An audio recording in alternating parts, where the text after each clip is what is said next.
नमस्कार, स्वागत है आपका साथ झारखंड न्यूज के इस बुलेटिन में। मैं हूं हेमलत और खबरों की शुरुआत करते हैं जमशेदपुर से। जमशेदपुर के बरसानगर जोन नंबर 3 घोड़ा मंदिर नाला के समीप बिजली विभाग की लापरवाही के कारण पिछले 5 दिनों से 1500 घरों में बिजली नहीं होने पर महिलाएं सड़क पर उतर गई और देर रात जमकर बवाल काटा। इतना ही नहीं, उनका समर्थन में उतरे युवकों ने बिजली विभाग के खिलाफ जमकर आक्रोश व्यक्त किया। आपको बता दें कि देर रात बस्ती की महिलाओं द्वारा ऐसा हंगामा करने से आसपास के लोग भी इनके समर्थन में घर द्वार छोड़ पहुंच गए। कारण ये था कि पिछले 5 दिनों से क्षेत्र की बिजली कटी हुई है। ऐसा नहीं है कि बिजली विभाग द्वारा इस ओर ध्यान नहीं दिया गया। प्रत्येक दिन अपने टेक्नीशियनों को भेजते थे, कार्य भी होता था, लेकिन किसी न किसी वजह से आधा एक घंटे बाद फिर बिजली गुल हो जाती थी। हद तो तब हो गई जब 2 दिन पूर्व क्षेत्र का ट्रांसफार्मर जल गया। जलने का कारण 1500 घरों के लिए 100 वाट का ट्रांसफार्मर था, जो इस गर्मी में ओवरलोड होने के कारण जल गया। बावजूद क्षेत्रवासियों के आग्रह पर बिजली विभाग ने भी एक ट्रांसफार्मर पिछले दिनों उपलब्ध करा दिया, लेकिन लगाने के साथ ही तेज बारिश और आकाशीय बिजली की वजह से वह ट्रांसफार्मर भी कुछ देर बाद ही जल गया, जिसके बाद क्षेत्रवासियों में उम्मीद के साथ मायूसी और फिर धीरे धीरे आक्रोश पड़ने लगा। आक्रोश ऐसा था कि देर रात 12 बजे के बाद पूरे क्षेत्र की महिलाएं एकजुट हो गई और देखते ही देखते हंगामा शुरू हो गया। घर से निकली महिलाओं को देख पुरुष भी अपना आपा खो बैठे और वह भी इनके साथ सड़क पर उतर आए। ये आलम था कि आक्रोशित युवा ईंट पत्थर उठाकर ट्रांसफार्मर को ही ध्वस्त करने का प्रयास करने लगे, लेकिन किसी तरह वहां मौजूद लोगों ने उन्हें काबू में किया। लगभग रात 1:30 बजे तक यही परिस्थिति बनी रही, लेकिन क्षेत्रवासियों का कहना था कि कई बार कहा गया कि क्षेत्र में घरों की संख्या बढ़ रही है, इसलिए 100 की जगह 200 किलोवाट का ट्रांसफार्मर लगाया जाए, लेकिन विभाग इसे अनसुनी कर बार बार 100 वाट का ट्रांसफार्मर लगा देने से ये स्थिति 2 महीने से लगातार चल रही है। हद तो तब हो गई जब लगातार पिछले 5 दिनों से यही आलम रहा। सबसे ज्यादा नाराजगी उनकी थी जो इतने प्रचंड गर्मी में परिवार में छोटे बच्चे और बुजुर्ग रहते हैं। खासकर स्कूल खुल जाने के कारण छोटे बच्चे रात में पढ़ाई नहीं कर पा रहे हैं, ना ही सो पा रहे हैं। ऐसे में सवेरे सवेरे स्कूल जाने में काफी दिक्कतों का सामना करना पड़ रहा है। इतना ही नहीं, अभिभावक को भी अपनी रोजी रोटी के लिए भी परेशानी हो रही है। इसी वजह से विभाग की ओर से किसी प्रकार की कार्रवाई नहीं किए जाने से मजबूरन महिलाओं को उतरकर विरोध करना पड़ रहा है। बस्तीवासियों ने ये भी चेतावनी दी है कि अगर 24 घंटे के अंदर 200 किलोवाट की ट्रांसफार्मर नहीं लगती है तो वे लोग बारेडी चौक के मुख्य सड़क को जाम करने के लिए विवश हो जाएंगे। तो जो है यहाँ पर देखिए, हम लोग को सबसे पहला प्रॉब्लम है, हम लोग को सरकार से प्रॉब्लम नहीं है। हम लोग को जो यहाँ पे लाइन डिस्टर्ब कर रहा है उसके लिए हम लोग को उम्रदार सबको परेशान हो रहा है, घर में सबको हेरेसमेंट हो रहा है, काम धंधा करके आ रहा है, लड़का लोग का आराम नहीं मिल रहा है, बुजुर्ग को आराम नहीं मिल रहा है, बच्चा को परेशानी हो रहा है, छोटे छोटे बच्चा को। तो अगर कुछ हो जाता है तो जिम्मेदारी कौन लेगा? इसीलिए हम लोग बोल रहे हैं कि लाइन को हम लोग को जरूरत है, लाइन दे सकते हैं। वो भी हम लोग को 100 का नहीं 200 के भी चाहिए, क्योंकि आज 100 का लगा देंगे, कल लाइन की जरूरत हमें हम लोग को है। हम लोग बहुत दिन से प्रॉब्लम हो रहा है, 2 दिन छोड़ छोड़ के लाइन ऐसे ड्रामा करता है। और अगर मान लीजिए मेरे घर में कुछ घटना घटता है तो उसका जिम्मेवारी कौन लेगा? तमाशा करना तो क्यों करना? किसी को परेशानी है, समझ सकते हैं आप लोग कितना परेशानी हो रहा है। और दूसरी बात है, ये बताइए कितना दिन से यहाँ लाइन नहीं है? लाइन तो बहुत दिन से दिक्कत है बाबू, 1.5 महीना से लेकिन लगातार 2 दिन रहता है तो 4 दिन गायब रहता है। एक ही बात हमको कहना है कि ये बिजली जो है 2 दिन पहले लगाया, खराब हो गया था, फिर तुरंत लाकर ट्रांसफार्मर लगाया गया। लगाने के बाद तुरंत ही ये उड़ गया। 10 मिनट भी नहीं तो रहा। इसके लिए बस्ती वाला क्या करेगा? बस्ती वाला का बच्चा है, सोने नहीं सकता, स्कूल है, सुबह ड्यूटी है, जाना नहीं सकता है ड्यूटी, सोएगा तब ना आदमी ड्यूटी जाएगा जी। कंप्लेन आ रहा है, इसको तो कंप्लेन आ रहा है, ड्यूटी नहीं जाने सक रहा है। किसको बोले हम लोग? किसका कंप्लेन किसको करे? आप ही बताइए किसको कंप्लेन किसको किए हैं जो अभी तक हम लोग एसडीओ साहब को किया कंप्लेन, उसका कोई रिपोर्ट नहीं है। तो अभी विधायक जी को हम लोग सोचे, कल हम लोग विधायक जी को लेटर एक लिखे थे। एक काम किया, कल हम लोग इसके लिए एप्लीकेशन लिखे हैं, जो एप्लीकेशन हम लोग कल एसडीओ साहब को देंगे, एक डीसी को देंगे और उसके बाद उसका कार्रवाई होगा। इसमें 200 केवी का लगने का है, लेकिन आगे 100 केवी लगा के जाता है। क्यों लगा के जाता है? 2 दिन बाद फिर उड़ जाता है, क्या फायदा उसका? जहाँ पर ही धरना है, इसके बाद अगर हम लोग को नहीं होता तो हम लोग बाल्टी में इसका धरना देंगे। बाल्टी गोल चक्कर पे है। मॉनसून का विस्तार झारखंड में हो चुका है। आगामी 25 और 26 जून को रांची मौसम विज्ञान केंद्र की ओर से भारी बारिश की चेतावनी दी गई है। दक्षिण पश्चिमी मॉनसून का झारखंड के अधिकांश भाग में विस्तार होने से भारी बारिश की संभावना देखी जा रही है। मॉनसून प्रवेश करते ही राजधानी रांची समेत झारखंड के कई जिलों में तापमान में गिरावट देखी जा सकेगी। वैसे तो झारखंड वासियों को गर्मी से मॉनसून के प्रवेश करने से राहत मिली है और इसका असर राजधानी रांची समेत झारखंड के विभिन्न जिलों में भी देखने को मिल रहा है और इसी कड़ी में आगामी 25 और 26 जून को भारी बारिश और उससे एहतियात बरतने की सलाह रांची मौसम विज्ञान की ओर से दी गई है। अति आवश्यक कार्य रहने पर ही घरों से बाहर निकलने की भी चेतावनी दी गई है। वहीं झारखंड के किसानों से अपील की गई है कि बारिश के वक्त पेड़ पौधों से दूर रहे क्योंकि इस वर्षा से वज्रपात होने की संभावनाएं काफी अधिक होती है, जिससे जान को खतरा भी हो सकता है। पिछले 24 घंटों में झारखंड में कुछ स्थानों पे हल्के से मध्यम दर्जे की बारिश देखने को मिली है। साथ साथ कुछ स्थानों पे एक दो स्थानों पे भारी बारिश भी देखने को मिली है। जो सबसे अधिक बारिश है 65 मिलीमीटर चंदवा, जो कि लातेहार जिले में आता है, वहाँ रिकॉर्ड किया गया। और जो सबसे अधिक उच्चतम तापमान है 39.8 डिग्री सेल्सियस जमशेदपुर में रिकॉर्ड किया गया। और चेतावनी की बात करें तो अभी आने वाले जो 4 दिन हैं उसमें गर्जन वज्रपात की चेतावनी है। और ख़ासकर बात करें तो 2 दिन है जिसमें गर्जन वज्रपात के लिए ऑरेंज अलर्ट है, जिसमें लोगों से हम लोग उम्मीद करते हैं कि सुरक्षित रहेंगे और जो सावधानियां हैं उसको बरतेंगे और पेड़ पोल के नीचे जर्जर मकानों के पास में नहीं रहेंगे और ऊंचाई वाले स्थान से थोड़ा सा रहने से बचेंगे। इलेक्ट्रॉनिक और इलेक्ट्रिकल डिवाइसेज उसमें थोड़ा सा कम इस्तेमाल करेंगे लोग। नई शिक्षा नीति के तहत छात्रों पर पड़ रहे प्रतिकूल असर के खिलाफ all India student federation Jamshedpur ने मोर्चा खोल दिया है। इनके द्वारा एक मांग पत्र भी देश के महामहिम राष्ट्रपति को भेजा गया है। फेडरेशन के सदस्यों ने एक वार्ता कर इसकी जानकारी दी। इन्होंने कहा कि वर्तमान समय में नई शिक्षा नीति के तहत कॉलेजों में इंटर की पढ़ाई बंद हो गई है। साथ ही ग्रेजुएशन के पढ़ाई से पूर्व की परीक्षा की फीस में भी अत्यधिक बढ़ोतरी कर दी गई है। इससे ग्रामीण क्षेत्र के वैसे छात्र जो मेधावी है लेकिन आर्थिक रूप से कमजोर है, वे शिक्षा से वंचित हो जाएंगे। इंटर कॉलेजों को जमशेदपुर में बंद कर दिया गया है और निजी इंटर कॉलेजों में अगर छात्र नामांकन लेते हैं तो उन्हें लाखों का भुगतान करना पड़ेगा, जो कमजोर तबके के छात्रों के लिए संभव नहीं है। इन्होंने कहा कि केवल जमशेदपुर सहित पूरे जिले में 25,000 से ज़्यादा मैट्रिक उत्तीर्ण छात्र है जो इंटर में नामांकन के लिए भटक रहे हैं। चूँकि सरकारी स्कूलों को अभी तक 12वीं तक की पढ़ाई के लिए पूर्णतः अपग्रेड नहीं किया गया है और उसमें सीटें काफ़ी कम है। इस कारण से दोबारा महाविद्यालयों में इंटर की पढ़ाई को शुरू की जानी चाहिए। इस संबंध में इन्होंने महामहिम राष्ट्रपति को एक मांग पत्र भी भेजा है।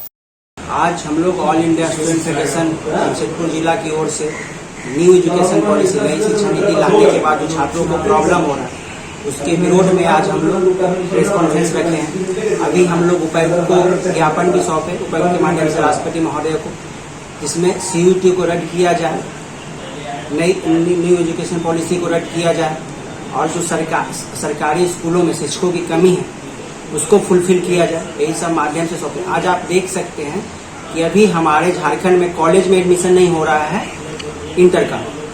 सिर्फ जमशेदपुर का पूर्वी सिंहभूम जिले का आंकड़ा है कि 25,000 से ज़्यादा छात्र उत्तीर्ण हुए हैं, निकले हैं 10 के बाद। अब सरकारी जो +2 स्कूल है वो बहुत सीमित है।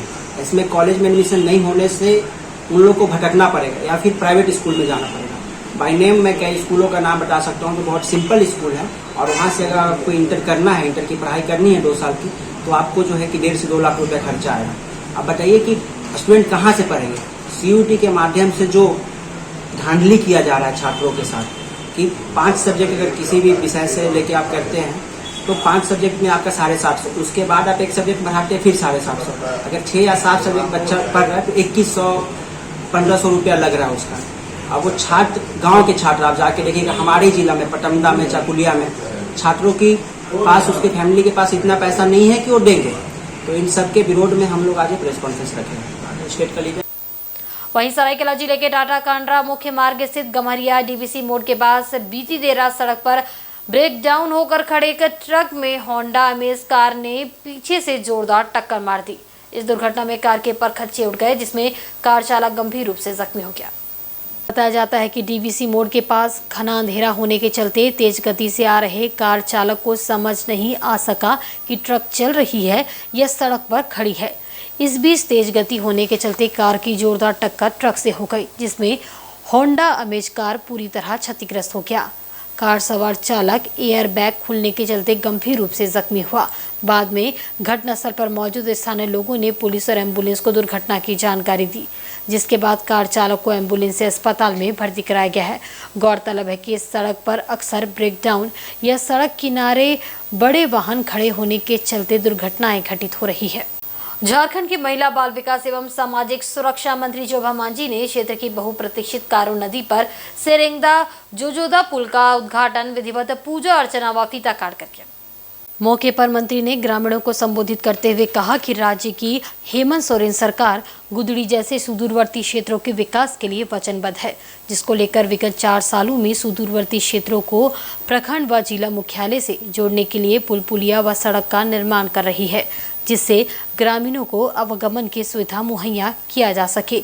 उन्होंने कहा कि जब वह गुदड़ी प्रखंड के सुदूर में स्थित टोमडेल पंचायत के गांव में चुनाव प्रचार करने के लिए आई थी, तब ग्रामीणों की मांग पर कारू नदी पर सेरेंगदा व जोजोदा के बीच पुल का निर्माण को लेकर ग्रामीणों से वादा किया था। अब उन्होंने ये वादा निभाया है। इस दौरान मंत्री ने पहाड़ी क्षेत्रों में बसे टोमडेल पंचायत के लोंगाबेड़ा के ग्रामीणों की यातायात सुविधा को लेकर लोंगाबेड़ा गांव में डीएमएफटी फंड से 1 किलोमीटर पीसीसी सड़क का निर्माण का शिलान्यास किया, जिसका निर्माण कार्य जल्द पूर्ण करने का निर्देश दिया है। वहीं जोभा मांझी ने कहा कि अब जल्द ही अन्य क्षेत्रों में भी पुल निर्माण को लेकर शिलान्यास होंगे।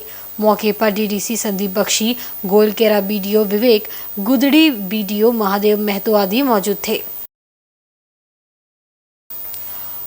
इधर जमशेदपुर बिरसानगर थाना अंतर्गत हुरलुंग पंचायत के मुखिया का फुटबॉलर बेटा बिष्टुपुर प्रैक्टिस करने जाने के दौरान अचानक लापता हो गया, जिसके बाद मुखिया ने अपने विरोधी पर बेटे को लापता करने का आरोप लगाते हुए खुद भी क्षेत्र में घूम-घूमकर अपनी बेटी के साथ बेटी की खोजबीन में लग गई। घटना 22 जून की है, जब प्रत्येक दिन की तरह हुरलुंग पंचायत के मुखिया लीना मुंडा का 14 वर्षीय पुत्र श्रवण मुंडा जमशेदपुर के जीआरडी स्पोर्ट्स कॉम्प्लेक्स के फुटबॉल कोच टुडू के अधीन फुटबॉल का प्रैक्टिस करता है। विगत कुछ दिनों से बिष्टुपुर के आलमारी ग्राउंड में उसका प्रैक्टिस चल रहा है। वह जीआरडी से ही जिला स्तर पर धनबाद में खेल चुका है। प्रैक्टिस को लेकर प्रतिदिन श्रवण मुंडा अपने घर से कभी पैदल तो कभी अपने परिवार के किसी सदस्य के साथ बारेडी चौक तक जाने के बाद टेम्पो से प्रैक्टिस स्थल तक जाता था। घटना के दिन के बारे में मां लीना मुंडा ने बताया कि श्रवण को मामा संतोष मुंडा ने बारेडी चौक छोड़कर आया था, जिसके बाद से वह घर वापस नहीं लौटा। जानकारी लेने पर पता चला है कि वह आर्मरी ग्राउंड तक पहुंचा ही नहीं था, जिसके बाद पूरे परिवार वाले सख्ते में आ गए और खोजबीन करते हुए बिरसानगर थाना में सूचना दी, जिसके बाद से मुखिया अपनी बेटी और अन्य सहयोगियों के साथ जमशेदपुर शहर के हर एक कोने कोने में बेटे श्रवण का फोटो दिखाते हुए आम लोगों से जानकारी के साथ ढूंढ निकालने का आग्रह कर रही है। इतना ही नहीं, मां ने जहां जहां भी सीसीटीवी होने की जानकारी मिली वहां पहुंचकर पुलिस के सहयोग से सीसीटीवी को भी खंगालना शुरू किया है, लेकिन 48 घंटे बीत जाने के बाद भी बेटे का कहीं भी सुराग नहीं मिल पाया। इसी बीच मुखिया ने हमारे चैनल को बताया कि काफी संघर्ष के बाद पिछली बार हुरलुंग पंचायत के मुखिया का चुनाव लड़ी थी, जिसमें उसे सफलता भी मिली और वह आज क्षेत्र की मुखिया है, लेकिन अब उसे एहसास होने लगा है कि उसका मुखिया बनना उसका बेटे के लिए आफत आ पड़ी है। उसने आशंका जताते हुए बताया कि बेटे के लापता होने में उसके ही विरोधी लोगों का हाथ है, लेकिन वह अंतिम समय तक बेटे को खोजने का प्रयास पुलिस के सहयोग से करेगी। वो रोज की तरह ही मतलब घर से निकलता था फुटबॉल प्रैक्टिस के लिए। तो कल 2 बजे के लमसम में मतलब मेरा भाई जो खुद का है अपना भाई, वो उसको ड्रॉप किया बारेडी के लिए। तो बारेडी में वो बाकायदा उसको टेम्पू के वहाँ बैठाया भी। बैठाने के बाद वो उसके बाद ना तो फुटबॉल ग्राउंड गया है और ना ही वो घर वापस गया है। जब शाम में वो रोजाने की तरह जब वो प्रैक्टिस करके 6 बजे उसका टाइमिंग है घर आने का, तो उस दौरान जब हम घर पहुंचे तो हम पूछे घर परिवार से कि क्या वो आया है। घर का नाम जो है विक्रम है उसका, और इसके बाद में उसको श्रवण मुंडा बोलते हैं।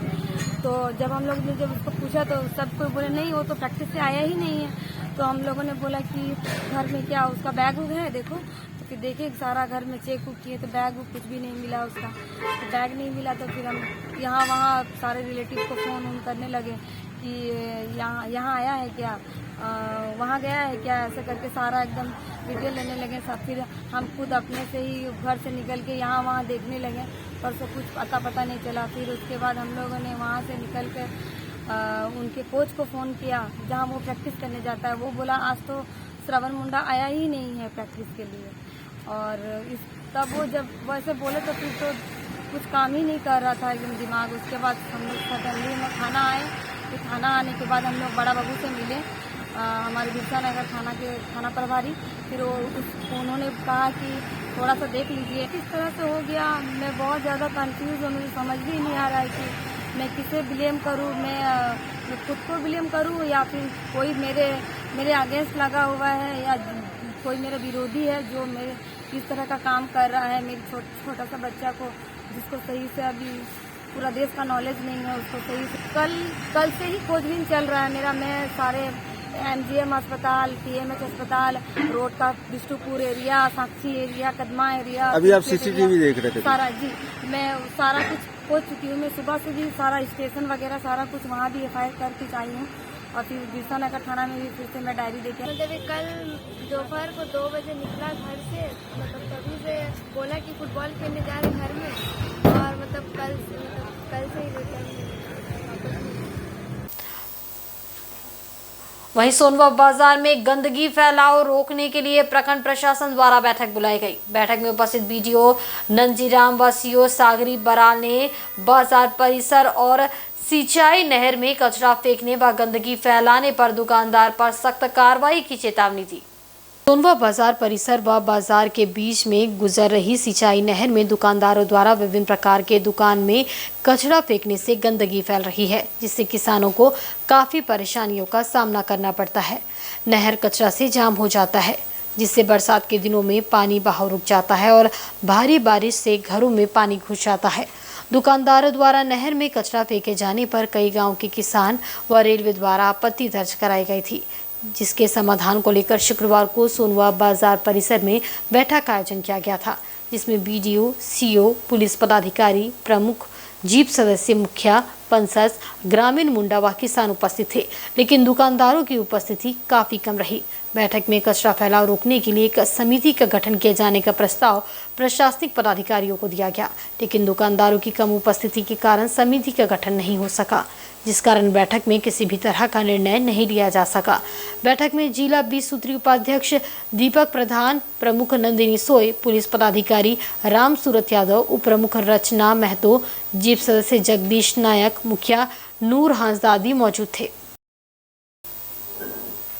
मुसाबनी प्रखंड के बच्चों को स्कूल से जोड़ने के लिए रुआर 2023 कार्यक्रम की जानकारी को लेकर प्रखंड संसाधन केंद्र सभागार में 1 दिवसीय कार्यशाला का आयोजन किया गया। कार्यशाला में विभिन्न पंचायत के मुखिया एवं जनप्रतिनिधि सहित सभी विद्यालय के प्रधानाध्यापक, प्रभारी प्रधानाध्यापक एवं प्रतिनिधि उपस्थित थे। कार्यशाला में BO विनय कुमार दुबे ने विषय प्रवेश कराते हुए स्कूल रुआर 2023 के संबंध में विस्तृत जानकारी दी। उन्होंने कहा कि इस कार्यक्रम के तहत 6 से 18 आयु के बच्चों का विद्यालयों में 100% नामांकन एवं उपस्थिति सुनिश्चित करना है। प्रोजेक्टर के माध्यम से भी रुआर 2023 कार्यक्रम की जानकारी उस स्कूल के प्राचार्य तथा मुखियाओं को दी गई। मौके पर बासित मार्डी, भीमसेन मुर्मू, सुकुर मुनि, हेमब्रम, रामचंद्र मुर्मू आदि मौजूद थे। रुआर बैक टू स्कूल कार्यक्रम है, जिसमें प्रखंड के सभी मुखिया पंचायत प्रतिनिधि को बुलाया गया है। साथ में हमारे BDO की अध्यक्षता में की जा रही है। प्रखंड के प्रमुख जो हैं वो भी उपस्थित हैं और बाकी मुखिया भी उपस्थित हैं। प्रखंड के अंतर्गत सभी विद्यालय के प्रधानाध्यापक उपस्थित हैं।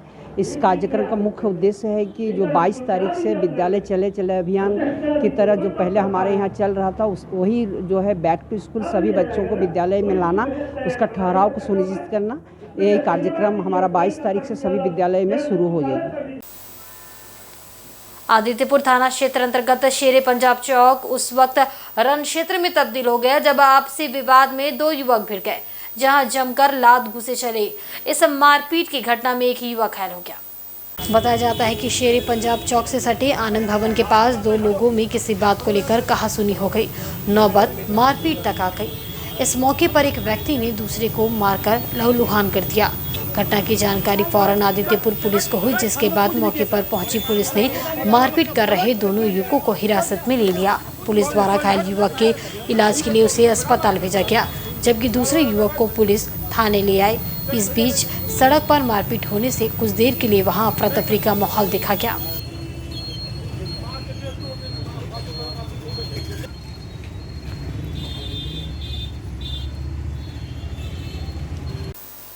और मानसिक club Tata Motors officers vibes association ने शनिवार को टिल्को क्लब में अपना वार्षिक बालिका छात्रवृत्ति कार्यक्रम आयोजित किया। इस कार्यक्रम में मुख्य अतिथि के रूप में टाटा मोटर्स के प्लांट हेड रविंद्र कुलकर्णी सहित विभाग के कई पदाधिकारीगण एवं मानसिक क्लब के महिला सदस्य मौजूद रहे। कार्यक्रम में टाटा मोटर्स प्रमुख रविंद्र कुलकर्णी ने मानसिक क्लब के विभिन्न हस्तक्षेपों और गतिविधियों को सराहा और कहा कि शिक्षा, स्वास्थ्य, स्वच्छता, पर्यावरण और आजीविका का समर्थन करने वाली गतिविधियों में संलग्न होने के अलावा मानसी कई वर्षों से लगातार बालिकाओं के शिक्षा के क्षेत्र में सक्रिय रूप से काम कर रही है। वहीं मानसी क्लब के अध्यक्ष ने कहा कि इस वर्ष मानसी ने शहर के 15 विभिन्न स्कूलों में पढ़ने वाली आर्थिक रूप से कमजोर परिवारों की 132 छात्राओं को छात्रवृत्ति के रूप में वित्तीय सहायता प्रदान की है। 10 जून 2023 को मानसी क्लब के सदस्यों ने पास के हुल्लुंग ग्राम में एक निशुल्क नेत्र जांच शिविर का आयोजन किया था, जिसमें ग्राम निवासियों को पेशेवर डॉक्टर के माध्यम से अपनी आंखों की जांच कराने का अवसर मिला। 21 जून को मानसी क्लब के सदस्यों ने अंत्योदय भवन में निवासियों की जरूरतों को पूरा करने के लिए डेजर्ट कूलर, पंखे और वॉशिंग मशीन भी दान किया।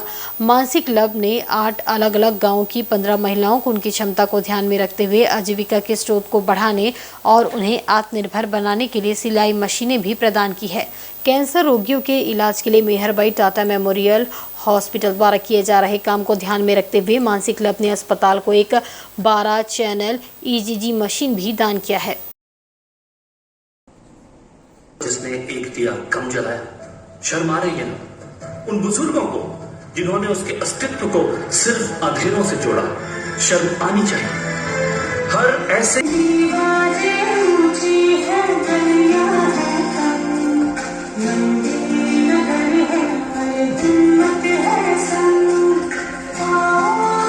Sanjay in Jamshedpur, this is very important. To run any plant, to run any business, it is not only company or we employees working in the company. Equal or more important is the society, community. Unless society, community is strong, well educated, not only difficult, and I think there are many such links in a chain who are supporting business, running business in Jamshedpur. नहीं, मानसी का ये उद्देश्य ही है कि ये girl child education को थोड़े आगे बढ़ाए और अभी जमशेदपुर मतलब रूरल एरियाज में तो ये बहुत अभी तक है बात कि गर्ल्स को ज़्यादा नहीं पढ़ाएंगे, तो उन लोगों तक हमारी कम्युनिटी, हमारे मेंबर सब पहुँचते हैं, उनको ये पढ़ाई का इम्पोर्टेंस समझाते हैं और कैसे उनको पढ़ाई दे सकते हैं, इनका भी सब बेस उनको बताते हैं। और ये मानसी का मतलब उद्देश्य यही है कि सब लोगों ज़्यादातर की गर्ल चाइल्ड और जो बच्चे भी है मतलब लड़के भी हैं जो पढ़ना चाहते हैं और जो होशियार भी है, तो उनको आर्थिक रूप से उनको सपोर्ट नहीं मिलता है, तो उनको हम लोग मदद कर सके। और ये हमारे लिए बहुत गौरवशाली और भाग्यशाली है कि हम लोग मतलब कर सकते हैं इनके लिए कुछ। और वक्त चला एक बहुत ही छोटे से ब्रेक का। ब्रेक के बाद खबरें और भी आप देखते रहे इनसाइड झारखंड न्यूज।